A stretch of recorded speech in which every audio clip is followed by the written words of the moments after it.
आता या क्षणी तुम्ही जितकं टेन्शन घेताय ना, त्यापेक्षा कित्येक पटीने मोठा तुमचा देव आहे. तुम्हाला वाटतं तुमचं काहीच होणार नाही, सगळं संपलं, पण मी तुम्हाला सांगतो की अशक्य असं काहीच नसतं. आणि जरी तुम्हाला एखादी गोष्ट अशक्य वाटत असली तरी त्या अशक्याला देखील शक्य करणारा देव नेहमी तुमच्या सोबत आहे. देव तुमचं सगळं भलं करणार आहे. फक्त पुढची काही मिनिटे मी जे काही सांगतोय त्याकडे लक्षपूर्वक ऐका. हा व्हिडिओ त्यांच्यासाठी आहे ज्यांच्या आयुष्यात टेन्शन टेन्शन आणि फक्त टेन्शनच आहे, जे रात्री झोपू शकत नाहीत, कारण झोपावं म्हटलं तरी त्यांच्या मनात फ्युचरची चिंता असते, घरची जबाबदारी असते किंवा कुठे पैशांचा प्रश्न त्यांच्या डोक्यावर चढून त्रास द्यायला लागलेला असतो. हा व्हिडिओ त्यांच्यासाठी आहे ज्यांना खरंच प्रश्न पडलेला आहे की खरंच देव माझ्याकडे पाहतोय का. या व्हिडिओमध्ये आपण पाहणार आहोत की देव आता या क्षणी तुमच्या सोबत कशा प्रकारे आहे. मग त्यानंतर टेन्शन कमी करण्यासाठीचे 5 साधे पण शक्तिशाली आध्यात्मिक पाऊले, आणि मग त्यानंतर अशक्य वाटणारी गोष्ट ही कशा प्रकारे शक्य होत असते. नंबर 1, थांबा आणि देवाला 1 मिनिट द्या. तुम्ही सध्या जे काही करताय ते थोड्या वेळासाठी थांबवा आणि एका ठिकाणी शांत बसा आणि 5 ते 7 दीर्घ श्वास घ्या. तुम्ही सध्या जे काही करताय ते थोड्या वेळासाठी थांबवा आणि एका ठिकाणी शांत बसा आणि 5 ते 7 दीर्घ श्वास घ्या. तुम्ही काही कामात व्यस्त जरी असला तरी तुमच्या नकळत तुमच्या मनात तुम्ही असंख्य नकारात्मक विचारांनी व्यथित झालेले आहात. सर्वात अगोदर आपल्याला या नकारात्मक विचारांपासून दूर आणि देवाच्या जवळ त्याच्या कुशीत जावं लागेल, जेणेकरून तो आपल्याला त्याच्या छत्रछायेखाली घेऊ शकेल. या सततच्या धावपळीत आपलं अंतर्मन आणि आपला देव यापासून आपण दूर जायला लागतो. बाहेरच्या गोंगाटात आपल्याला देवाचं बोलणं ऐकू येणार नाही, पण जेव्हा आपण शांत आणि एकचित्त होतो तेव्हा आपल्याला देवाचा खरा आवाज या शांततेतूनच ऐकू यायला लागतो. त्यामुळे शांत बसा, डोळे मिटा आणि मनातल्या मनात तुमच्या देवाची आठवण करायला लागा. यानंतर देवाला म्हणा की देवा, मी थकून गेलेलो आहे, आता थोडा वेळ मी तुझ्या हाती स्वतःला सोपवत आहे, तुझ्या हाती मी स्वतःला देत आहे. ही कृती 1 ते 2 मिनिटे जरी तुम्ही कराल तरी या 1 ते 2 मिनिटात तुम्ही तुमच्या टेन्शन पासून स्वतःला वेगळं करून देवाच्या संरक्षणाच्या आवरणाशी कनेक्ट होऊ शकाल. नंबर 2, मान्य करा. आपण स्वतःशी बोलत असताना नकारात्मक बोलायला लागतो. हे माझ्याकडून होणार नाही, ही समस्या खूप मोठी आहे, माझ्या आयुष्यात माझं असं कुणीच नाही, अशा प्रकारे नकारात्मक विचार करता करता हळूहळू आपल्याला त्यांचीच सवय व्हायला लागते. पण इथेच आपल्याला थांबायला हवं. देव आपल्याला वेगळं सांगू पाहतोय, त्याकडे लक्ष द्यायला हवं. तो म्हणतो तुझ्यासाठी सगळं अशक्य असेल, पण माझ्यासाठी मात्र काहीच अशक्य नाही. त्यामुळे आपल्याला ही गोष्ट मान्य करावीच लागेल की जरी आपल्याला काही गोष्टीमधून मार्ग निघणं अशक्य वाटत असलं तरी देवासाठी मात्र काहीच अशक्य नसतं. तो नवनव्या गोष्टींना निर्माण करून आपल्याला आपल्या संकटातून वाचवत असतो. तुम्ही इतरांचंही पाहायची गरज नाहीये, स्वतःच्याच आतापर्यंतच्या आयुष्याकडे निरखून पहा. तुम्हाला मागच्या काळात कित्येक गोष्टी अशक्य वाटल्या असतील, यातून बाहेर पडणं कधीच होणार नाही असं देखील तुम्हाला वाटलं असेल, पण नंतर तुम्ही किती सहजपणे वेगळ्याच मार्गाने त्यातून बाहेर पडले असाल. पण जेव्हा ती मार्गे निघत होती तेव्हा तुम्हाला हे कळत नव्हतं की ती मार्गे काढणारा देखील तो देवच होता. तो त्याच्या पद्धतीने त्याचं काम करत होता. नेहमी चिंतेत असताना स्वतःला सांगा की मला जे काही अशक्य वाटतंय ते माझ्या नजरेतून अशक्य आहे, पण देवाच्या शक्तीत, ज्याने या सगळ्या सृष्टीची निर्मिती केलेली आहे, त्याच्याकडून मात्र हे सगळं पूर्णपणे शक्य आहे. नंबर 3, तुमचं टेन्शन देवाकडे सोपवा. यासाठी एक छोटं पण खूप पॉवरफुल असलेलं व्हिज्युअलायझेशन मी तुम्हाला सांगतो.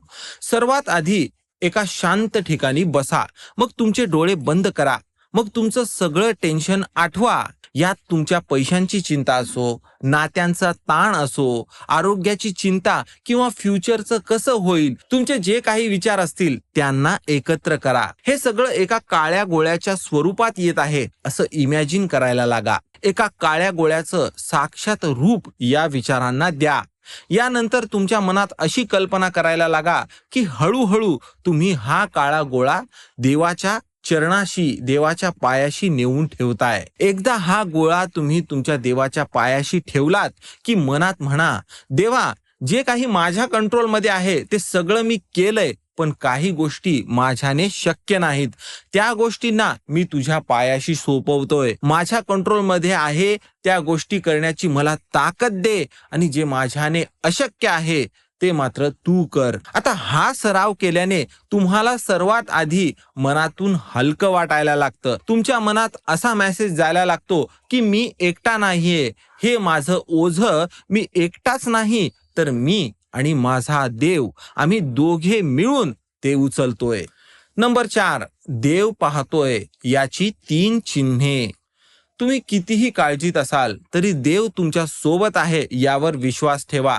तुम्हीच आठवा, जेव्हा तुम्हाला वाटलं होतं की मी इथून बाहेर पडू शकणार नाही, तेव्हा नेमकं काय घडलं होतं? तेव्हा त्या क्षणी तुम्ही त्या संकटातून किंवा त्या काळजीतून मुक्त झालेले नसाल, पण थोडा काळ गेल्यानंतर मात्र तुम्ही त्यातून नक्की बाहेर पडलेले असाल. जरी तुम्ही काही गोष्टीमधून बाहेर पडले जरी नसाल, तरी त्या गोष्टी घडल्यानेच आज तुमच्यात बराचसा बदल घडून आलेला आहे. या सगळ्या किमयेकडे पाहिलं तर आपला नक्कीच या गोष्टीवर विश्वास बसेल की कोणीतरी अशी व्यक्ती आहे, कोणती तरी अशी शक्ती नक्कीच आहे जी आपल्याला घडवण्यासाठी आपल्या आयुष्यात ह्या गोष्टी आणून टाकत असते, किंवा जर कोणतं संकट आलंच तर त्यातून आपल्याला वाचवून बाहेर काढत असते. कधी कधी आपल्या आयुष्यात अशा घटना घडत असतात जिथे आपण पूर्णपणे तुटलेलो होतो, एकटे पडलेलो होतो, पण तेव्हाच कुणाचा तरी अचानक फोन आला, कोणतं तरी भजन ऐकायला आलं,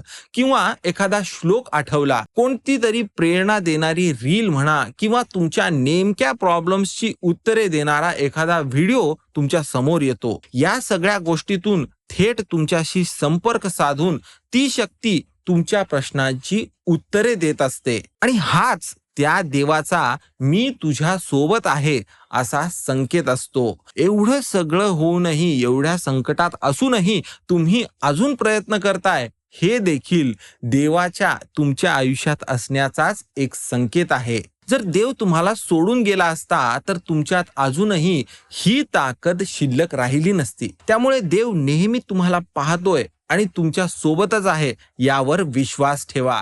नंबर 5, काही उपाय. सकाळी उठल्यावर फोनकडे अजिबात न पाहता पहिल्या 2 मिनिटात फक्त देवाचं नाव घ्यायचं आहे, आणि हे एक साधं वाक्य तुम्हाला बोलायचं आहे. देवा, आजचा हा दिवस तुझ्या हाती सोपवला आहे, तू माझ्या सोबत चल, एवढीच मी प्रार्थना करतो. एवढं बोलून दिवसाची सुरुवात करा. मग दिवसभरात जेव्हा कधी तुम्हाला तुमचं टेन्शन वाढताना दिसेल, तेव्हा 10 दीर्घ श्वास घ्या आणि पुढची एक प्रार्थना म्हणा. देवा, मी सध्या खूप चिंतेत आहे, पण मला माहिती आहे की तू माझ्या सोबतच आहेस. मला शांत कर आणि माझ्या मनात योग्य त्या विचारांची पेरणी कर. असं करून दिवसाच्या कामाला लागा. मग परत रात्री झोपण्यापूर्वी परत एकदा मन शांत करून दिवसभरातल्या अशा 3 गोष्टी आठवा ज्याबद्दल तुम्ही देवाचे आभारी आहात. या गोष्टी कितीही छोट्या असू द्या, त्यांना आठवून त्या नसत्या तर किती अवघड झालं असतं असा विचार करून देवाचे आभार माना. आणि नंतर बोला की देवा, उरलेल्या उद्याचा, परवाचा आणि भविष्यातला सगळा प्रवास हा तुझ्याच हातात असणार आहे. मला फक्त शांत झोप दे. भविष्याची काळजी मी तुझ्याच हाती सोपवली आहे, त्याची चिंता तूच कर. असं म्हणून निश्चिंत होऊन झोपायला जा. या 5 ते 10 मिनिटाच्या सवयीमुळे तुमचं मन हळूहळू स्टेबल व्हायला लागेल. तुमच्या मनात जे काही टेन्शन होतं ते आता तुमच्या नकळत कमी होताना तुम्हाला दिसेल. आणि यासोबतच सगळ्यात महत्वाची गोष्ट म्हणजे तुमचं देवाशी असलेलं नातं आणखी घट्ट व्हायला लागेल. त्यामुळे हा सराव अत्यंत महत्वाचा असणार आहे. नंबर 6, तो धावून येणार आहे. तुम्हाला भविष्यात कधी वाटेल की किती दिवस झाले प्रार्थना करतोय, पण अजूनही माझ्या आयुष्यात बदल होताना दिसत नाहीये. पण अशा वेळी नेहमी लक्षात ठेवा की एखादी गोष्ट तुम्हाला मिळायला खूप वेळ घेत आहे, तुमच्या आयुष्यात येण्यासाठी तिला खूप वेळ लागत असेल, तर याचा अर्थ असा होत नाही की देवाने त्या गोष्टीसाठी तुम्हाला नकार दिलेला आहे. तर कधी कधी देव तुमच्यासाठी परिस्थितीमध्ये बदलाव करत नसतो, तर तुमच्या अवतीभवतीच अशा परिस्थिती निर्माण करत असतो की जेणेकरून तुमच्यात त्याला हवे तसे बदल घडून यावेत. त्यामुळे तो ज्या काही परिस्थिती तुमच्या नशिबी आणून देत आहे, त्यातून तुमचं भलंच होणार आहे, या गोष्टीवर विश्वास ठेवा. कल्पना करा की एक मूल रडत असतं, घाबरत असतं, तेव्हा आई लगेच दुसऱ्या खोलीतून त्याच्यासाठी धावून येते. पण त्याला त्याच्या आईची त्या बाळाविषयीची असलेली जी काही काळजी आहे ती त्या बाळाला दिसत नसते. अगदी त्याचप्रमाणे तुम्हीही दुःखामुळे किंवा त्रासामुळे आज कदाचित रडताय आणि घाबरताय, आणि तुमचा देव तुमच्याकडे धावून देखील आलेला आहे, पण तुम्हाला फक्त त्याच्या पायाचे ठसे दिसत नाहीयेत. त्यामुळे स्वतःला पुन्हा पुन्हा सांगा की देव मला पाहतोय, तो माझ्यासाठी काम करत आहे, आणि योग्य क्षणी योग्य वेळ आली की तो माझ्यासाठी धावून येईल. त्यामुळे त्यावरचा विश्वास मात्र कमी होऊ देऊ नका. तर मित्र हो, तुमचं टेन्शन जितकं मोठं आहे त्याच्या खूप पटीने मोठं तुमचा देव आहे. अशक्य असं या जगात काहीच नसतं. आई बापापेक्षाही जास्त प्रेम करणारा हा तुमचा देव असतो. त्यामुळे जेव्हा कधी तो तुमच्या सोबत आहे, तर तो तुमचं नेहमी भलंच करणार आहे, यावर विश्वास ठेवा.